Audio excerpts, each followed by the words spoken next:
Pepper says it's not that hard to be a minimalist. All you have to do is these 10 things to live more like a minimalist today.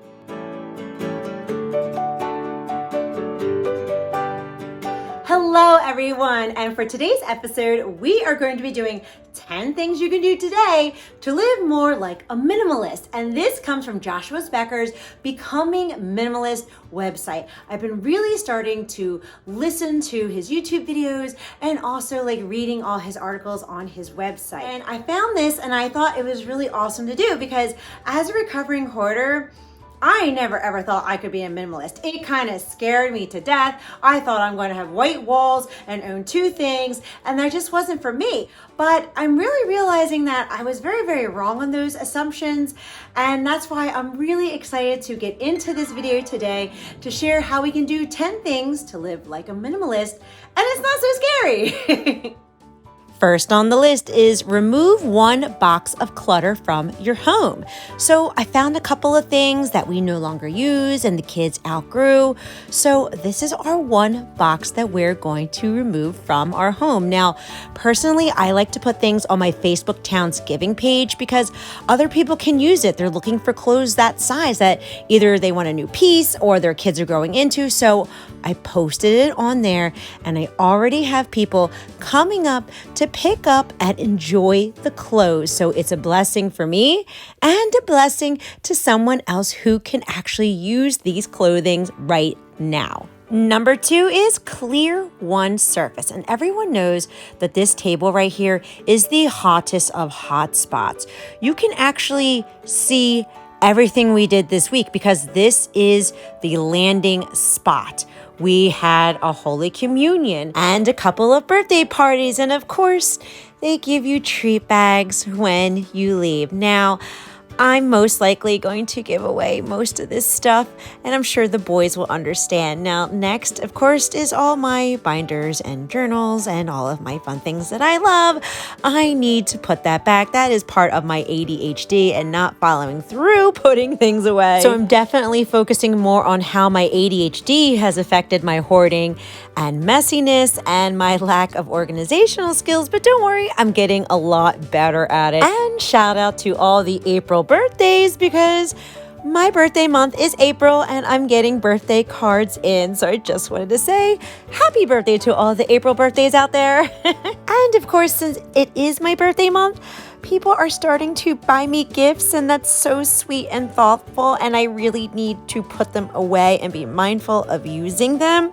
And I also have to go through the mail. We've been really good with it, but this past week I kind of got behind. So we're doing it now so that we can have a nice cleaned off table and check off number 2, we have a cleared off surface. And number 3 is don't buy anything and put $49 into savings. So I like this because this is based off of a no spend challenge. He doesn't want you to buy anything for a day, but then automatically transfer the money into your savings account. So for recording purposes, I wrote out a transfer slip and went to the bank to make the transfer because I spent no money that day. Number 4 is go for a long walk, and that is perfectly aligned for what I started in April because I started taking these very long walks because I noticed that I was emotionally eating in the winter time because I stopped hoarding. So now I'm emotionally exercising and getting out my anxiety and stress that way because I really do find peace and tranquility and calmness when I go through my long walks, and it's springtime, so it's the perfect time to start that. Number 5 is turn off the notifications on your phone. This is especially true with people with ADHD because we are so easily distracted by every ding, bong, bang.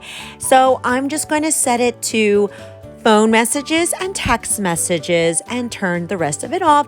And instead, I will get more easily distracted by Miss Pepper and giving her all the loving pets that she wants.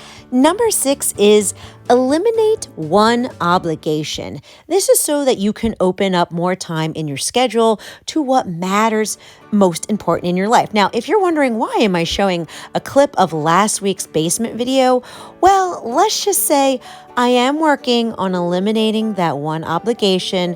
I had to keep it quiet for now, but once I do it, I'll be able to follow Hoarder's heart and create videos and focus on it as a full-time job. That is my passion, and that's what I would love to do. Number 7 is make up one game with your kids. Now, when we were on our Poconos trip, the kids made up a whole bunch of games. Now, I keep my boys' faces off of camera to protect their privacy, but when we were on the Poconos trip, the boys made all kinds of fun games out in nature. Number 8 is wear your favorite outfit, and that's based off that most minimalists have fewer clothes, but the fewer clothes that they have are the ones that they absolutely love. Now, being a recovering hoarder, I still have lots and lots of clothes that are my favorite, but for this video, I'm going to share that I'm going to wear this dress today. And the reason why this is very significant is because I bought this dress in 2014. Same with the shoes. I have a first holy confirmation today. It's for my goddaughter. And I'm wearing this dress that's 8 years old that I feel fabulous in. And yes, from all that walking and a fantastic pair of Spanx, this dress still fits great. Number 9 is turn off your television 1 hour earlier than normal. He explains how people who are minimalists have embraced more of an intentional approach to life, and they are removing unhealthy habits, which I know for me, watching TV is when I do my night snacky snack. So instead of doing my night snacky snack, I am going into my bullet journal and writing out how I am doing 10,000 steps a day. By me drawing and sketching and writing all of this out is very therapeutic and intentional in my heart. It definitely helps me with stress and anxiety because it calms me down. And when I'm all done, I get to create this beautiful bullet journal entry of how I am tracking my steps every day so that it helps keep me accountable and also catches my hyperfixation and hyperfocus with my ADHD. Win-win. You have to work with your mental disorders here now. And last on the list is do one thing you love, which was perfectly lined up with our Poconos trip. This is something that I love.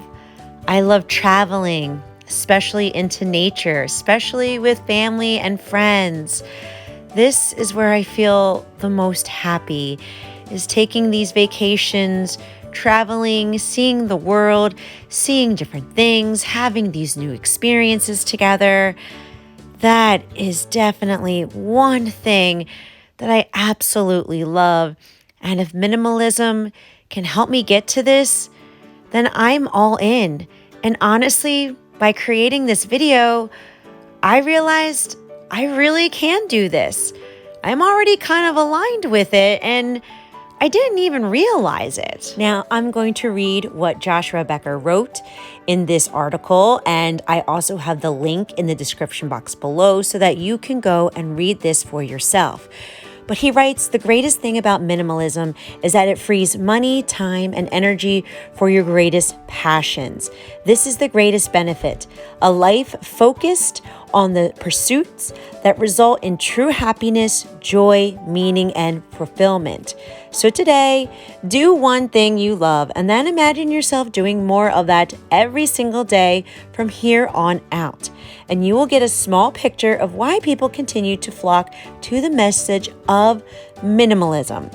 Minimalism isn't about living a boring life detached from reality.